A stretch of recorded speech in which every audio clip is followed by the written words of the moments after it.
La célébration officielle de la 6e édition de la Journée mondiale du coton s'est tenue lundi 7 octobre 2004 à Cotonou, au Bénin. Pour la première fois, cet événement s'est déroulé en Afrique, rassemblant plus de 400 participants provenant de divers pays africains, notamment ceux du groupe C4+, Bénin, Burkina Faso, Mali, Tchad et Côte d'Ivoire. Organisé par le gouvernement béninois et le comité consultatif international du coton, en collaboration avec les institutions telles que la FAO, l'OMC et la CCI, cette édition a mis en avant le rôle crucial du coton, la fibre naturelle la plus produite au monde, dans les économies des pays en développement. Sous le thème « Le coton pour le bien de tous », l'événement a souligné l'impact du coton sur la vie quotidienne de millions de personnes et sur les économies locales. Depuis plusieurs années, nous nous sommes engagés dans la diversification et dans la transformation de cette production. Au début de cette année, nous avons pour la première fois pu exporter les t-shirts de la zone de Glodjibé. Ces t-shirts sont désormais exportés aux États-Unis. Donc il y a une réelle transformation qui se fait et qui traduit tous les efforts qui ont été engagés sous le leadership du président Patrice Talon dans un rôle plus important de la filière, mais aussi dans le développement de la chaîne de valeur. Au Bénin ici, le coton, c'est plus de 40% de nos recettes d'exportation. C'est plus de 15% du PIB. Des efforts importants ont été faits qui se traduisent par une forte poussée de la production cotonnière. En 2016, nous produisions déjà un peu plus de 200 000 tonnes de coton. Aujourd'hui, c'est plus de 700 000 tonnes. L'importance du coton pour les pays en développement, notamment ceux de l'Afrique, n'est plus à démontrer. Le secteur cotonnier apporte des revenus substantiels aux populations de nos pays. Nous devons donc œuvrer pour la préservation et à l'amélioration de ces ressources dans leurs intérêts.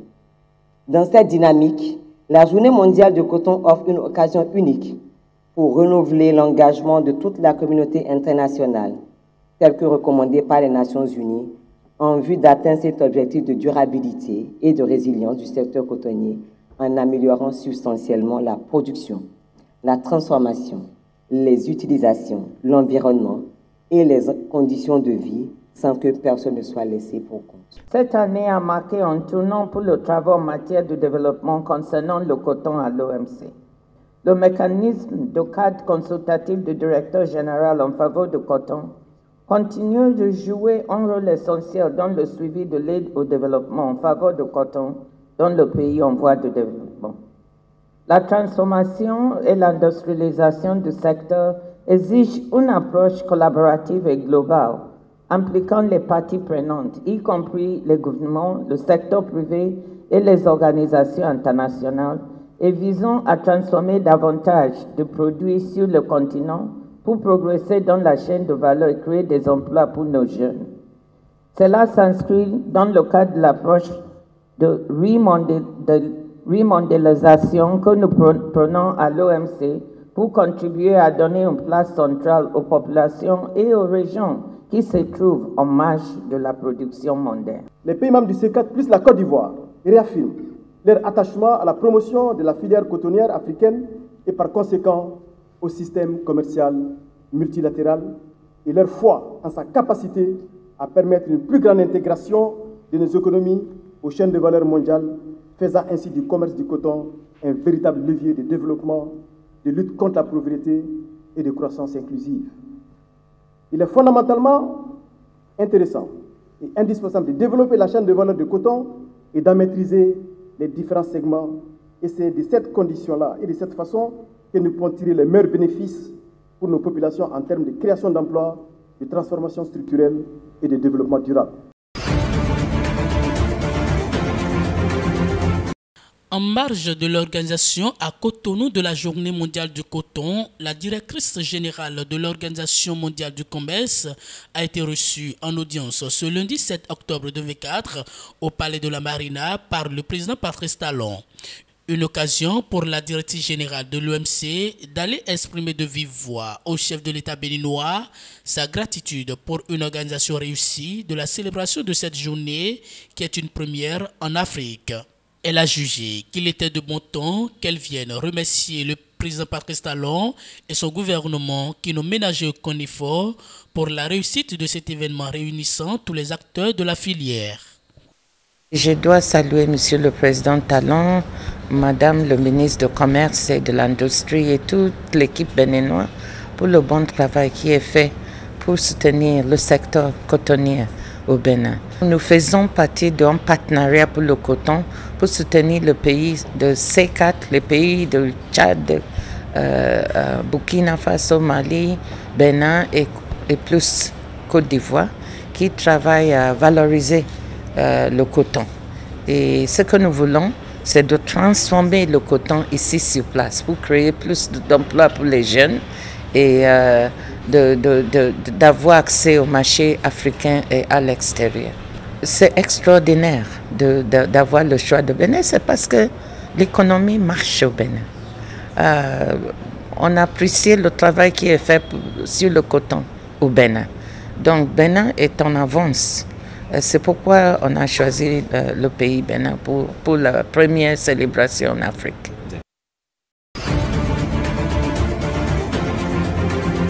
Steve Amoussou devra attendre le 18 novembre prochain pour connaître le sort à lui réserver. À peine ouvert dans la matinée de ce lundi 7 octobre, le procès a déjà été renvoyé. Selon les précisions apportées sur ce dossier, ce renvoi est intervenu suite à la demande de ses avocats. Ces derniers auraient demandé au juge de mettre le dossier de côté. Rappelons qu'il s'agit d'un procès très attendu par l'opinion publique. Il y a quelques semaines, ceux qui l'avaient kidnappé dans les rues de la capitale togolaise avaient été condamnés par la Cour de répression des infractions économiques et du terrorisme CRIET. Pour l'heure, les Béninois devront encore attendre quelques semaines pour savoir si Steve Amoussou est véritablement le célèbre chroniqueur connu sous le pseudonyme de Frère Onvi. Voilà, il a effectivement comparu comme prévu puisque c'était le 7 octobre. Au 7 octobre qu'on a mis son dossier. Le juge l'a inculpé, c'est-à-dire on lui a rappelé les charges, c'est ça qui est l'inculpation. Il a dit ne pas s'y reconnaître, donc il ne reconnaît pas les faits. Et donc, à partir de cet instant, le juge, pour les raisons qui lui sont propres, a renvoyé le dossier 18 novembre, s'il vous plaît, au 18 novembre pour continuation. Ça veut dire que continuation, ça veut dire que bon, ce qu'on a commencé aujourd'hui, on va poursuivre ça à la prochaine audience. C'est ça qu'on appelle continuation. La Cour est souveraine sur les motifs de son renvoi. Les avocats n'ont aucune prise sur les motifs de renvoi. Donc, le juge a voulu renvoyer. Il a les raisons souveraines pour lesquelles il a fait et on s'y plie. Et vous savez, si un citoyen béninois est arrêté, soit pour une infraction avérée ou pour des raisons purement politiques, mais toute la population, en tout cas, compatit à sa douleur et souhaite sa libération. À ce titre, mais si vous m'apprenez que toute la population soutient, et monsieur, c'est vous qui me l'apprenez, c'est une bonne chose. Et nous les en remercions. Et nous souhaitons qu'ils nous accompagnent tout au moins spirituellement pour que le 18 novembre, M. Steve Amoussou puisse recouvrer sa liberté, puisqu'il n'a pas reconnu les faits. Si le dossier suit son cours normal, ça suit son cours normal. On n'a pas renvoyé en janvier ou bien en février, ils ont renvoyé un mois et demi. On aurait souhaité que ce soit un peu plus rapproché. Bon, mais la Cour est souveraine et on s'y plie. Non, mais les charges là, c'est eux qui l'ont dit. Donc c'est les débats, à l'issue des débats, mais si à l'issue des débats, ces charges-là ne tiennent pas, bon, on va le libérer. Et si à l'issue des débats, les charges. Parce que il faut vous rappeler que c'est une affaire pénale. Et c'est le parquet qui a l'accusation, qui a la charge des preuves. Vous comprenez?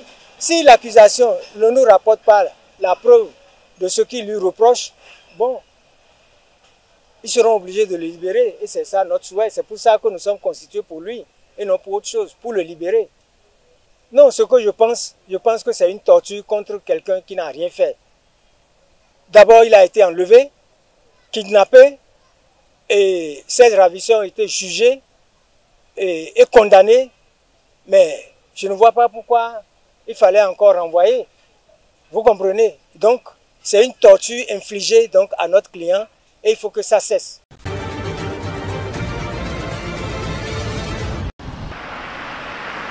Les autorités sanitaires rwandaises ont déployé ce dimanche un vaccin à l'essai contre la fièvre hémorragique de Marburg, alors que le pays fait face à une épidémie ayant causé 12 décès. Le Rwanda a reçu 700 doses d'un vaccin en évaluation du Sabin Vaccine Institute qui seront administrées en priorité aux travailleurs de la santé et aux personnes en contact avec des cas confirmés. La vaccination démarre en ciblant les personnes les plus à risque, les plus exposées. Il s'agit du personnel soignant, travaillant dans les centres de traitement, les hôpitaux, les unités de soins intensifs et les urgences, mais aussi les proches des cas confirmés. Comme pour le virus Ebola, le virus de Marburg serait originaire des chauves-souris frugivores et se propage entre les individus par contact étroit avec les fluides corporels des personnes infectées ou avec des surfaces contaminées telles que des draps de lit. En l'absence de traitement, le virus peut être fatal. Je me suis inquiété dès que j'en ai entendu parler. Il a été annoncé que 90% des patients atteints de la maladie de Marburg meurent, ce qui signifie que 9 patients sur les 10 cas confirmés vont mourir. Dans notre travail, nous ne pouvons pas établir de distance entre nous et nos clients. Nous sommes parvenus à éviter le Covid-19 en prenant certaines mesures, comme retirer les lunettes des casques, pour permettre à nos clients de respirer. J'ai vraiment peur que nous soyons les premiers à être contraints d'arrêter de travailler. Le Rwanda a exclu la mise en place d'un confinement pour lutter contre le virus, mais a appelé à éviter tout contact corporel. La plupart des personnes ayant contracté la maladie sont des professionnels de santé, selon le Centre africain de contrôle et de prévention des maladies.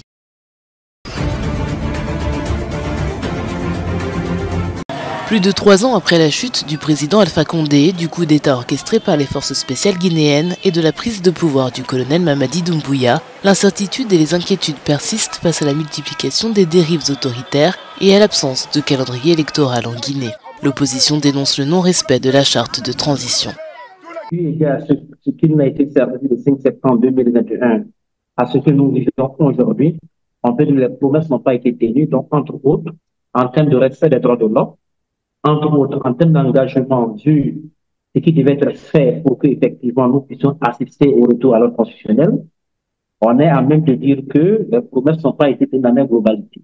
La décision de transférer le pouvoir à un gouvernement civil élu avant la fin de l'année 2024 avait été annoncée par le président de la transition Mamadi Doumbouya, mais le nouveau Premier ministre Ba Ouri a lui évoqué un report de la transition vers 2025. Nous croyons en ce que le général Mamadi Doumbouya respecte ses engagements et qu'il va prêter une oreille attentive aux sirènes qui voudraient qu'il se maintienne au pouvoir, parce que ceux qui ont tenté cette aventure, on sait où ils en sont aujourd'hui. Un autre sujet d'inquiétude en Guinée, c'est l'insécurité. Le 27 septembre dernier, les autorités militaires ont nié les coups de feu entendus à Conakry, les qualifiant de rumeurs totalement fabriquées. Cependant, pour cet opposant, un climat de peur règne dans le pays. Aujourd'hui, la peur est à Conakry. Quand vous entrez à l'entrée de Kaloum, vous verrez des dispositifs, des chars qui ont été achetés. J'ose croire que ces dispositions sont prises, ces dispositifs sont pris pour prévenir toute éventualité de menace terroriste. Mais il y a des signes qui ne trompent pas. Pendant le défilé, vous me permettrez, pendant le défilé relativement à l'indépendance de la Guinée, le 2 octobre, nous avons vu que le seul corps qui avait des armes chargées, c'est les forces spéciales. L'opposition en Guinée dénonce des entraves à la liberté d'expression et des cas d'enlèvement.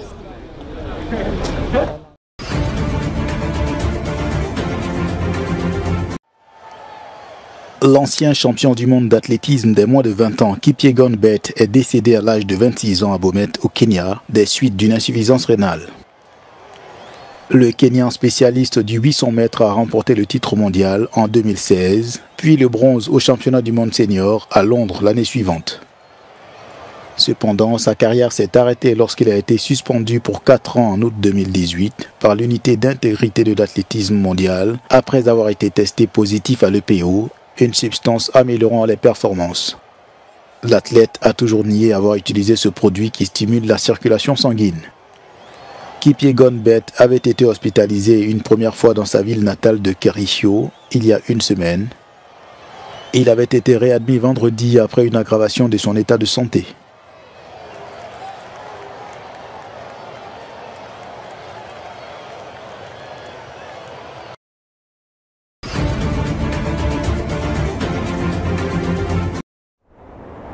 « 2023 a été l'année la plus sèche selon le nouveau rapport de l'Agence météorologique des Nations Unies.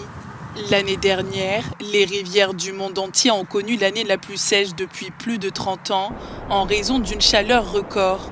Les températures très élevées ont contribué à l'assèchement des flux d'eau et à des sécheresses prolongées dans certaines régions. Nous n'avons jamais vu une aussi grande partie du monde dans des conditions aussi sèches sur les 33 années de données que nous avons prises en compte dans ce rapport. L'Organisation météorologique mondiale a révélé que la hausse des températures avait en partie conduit le cycle de l'eau à devenir plus irrégulier. Les inondations et les sécheresses sont devenus des phénomènes imprévisibles. L'eau est à la base de la vie sur cette planète, mais elle peut aussi être une force de destruction. L'une des principales conclusions de ce rapport est que l'eau devient de plus en plus imprévisible, ce que nous appelons un cycle hydrologique erratique entraînant des inondations soudaines, des sécheresses graves et le changement climatique est l'une des causes de ces comportements extrêmes. Selon l'Organisation météorologique mondiale, la moitié de la planète a connu des conditions d'écoulement fluvial sec l'année dernière. Les conditions d'étiage ont eu un impact sur la navigation fluviale dans des pays comme le Brésil et ont provoqué une crise alimentaire au Zimbabwe et dans d'autres régions d'Afrique australe.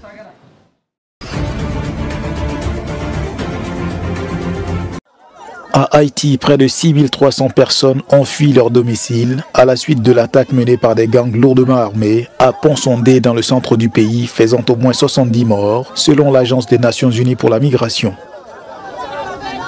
Pour ces sans-abri dans ce parc Saint-Marc, la nourriture ne suffit pas. Ils nous ont tiré dessus et les gangs ont dévalisé les maisons. Ils ont essayé d'assassiner tout le monde. Et certaines personnes ont reçu une balle dans la tête. Environ 90% des personnes déplacées sont hébergées par des proches dans des familles d'accueil, tandis que 12% ont trouvé refuge dans d'autres sites, notamment une école et des parcs, selon l'OIM dans son rapport publié la semaine dernière. L'attaque de Pont-Sondé s'est produite aux premières heures de jeudi matin et de nombreuses personnes sont parties à pied au milieu de la nuit, n'emmenant que leurs enfants et d'autres membres de leur famille.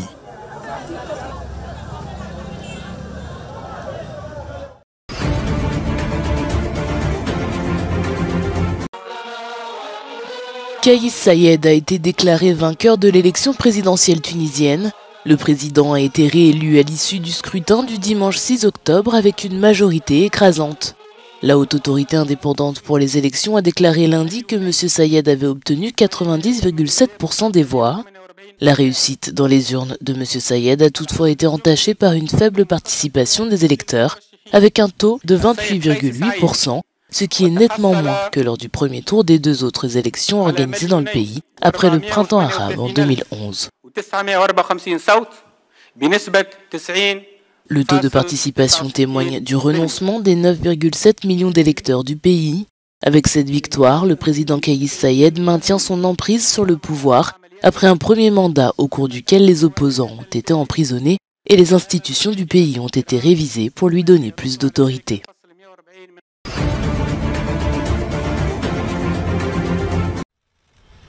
Le président des Maldives a reçu de l'Inde ce lundi plus de 33 millions de dollars d'aide budgétaire. New Delhi et la Chine sont les principaux bailleurs de fonds des Maldives, dont la dette extérieure au premier trimestre était estimée à 3,37 milliards de dollars, soit 45% de son PIB.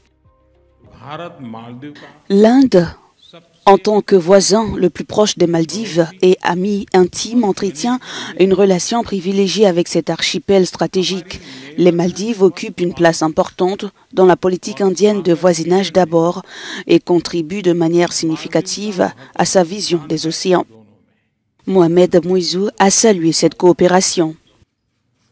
L'Inde est un partenaire clé dans le développement socio-économique et infrastructurel des Maldives, apportant un soutien crucial à l'archipel, notamment en période de difficulté. Les relations entre l'Inde et les Maldives connaissent un réchauffement depuis quelques mois. En juin dernier, Mohamed Muizou avait participé à la prestation de serment du Premier ministre indien. La crise entre la République démocratique du Congo et le Rwanda a plombé l'ambiance du récent sommet de la francophonie en France. Un groupe rebelle, le M23, occupe la province du Nord Kivu dans l'est de la RDC, avec le soutien avoué du Rwanda, défiant le pouvoir congolais dans une guerre depuis 2023. Vendredi, à Villiers-Cotterêts, au nord de Paris, les présidents des deux pays étaient présents mais sans s'adresser le moindre mot. Et le discours du président français a très moyennement été apprécié par Kinshasa. Emmanuel Macron ne dit mot sur la crise au Nord Kivu, au chapitre des troubles militaires qui secouent le monde. Un oubli que le président congolais a peu apprécié. Félix Tshisekedi a claqué la porte du sommet. Par ailleurs, le président rwandais Paul Kagame, lui, est resté. Le Rwanda soutient le M23 en accusant la RDC de collaborer avec la FDLR, un groupe armé qui a participé au génocide des Tutsis en 1994. Depuis 2021 et la résurgence du M23, Kinshasa accuse la présidente de l'OIF de rouler pour Kigali. Il s'agit de l'ancienne ministre rwandaise des Affaires étrangères, Louise Mushikiwabo.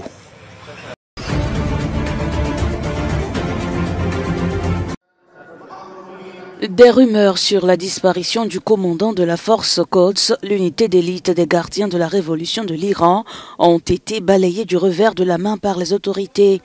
Ismaël Khani s'était rendu au Liban fin septembre après l'assassinat du chef du Hezbollah, Hassan Nasrallah.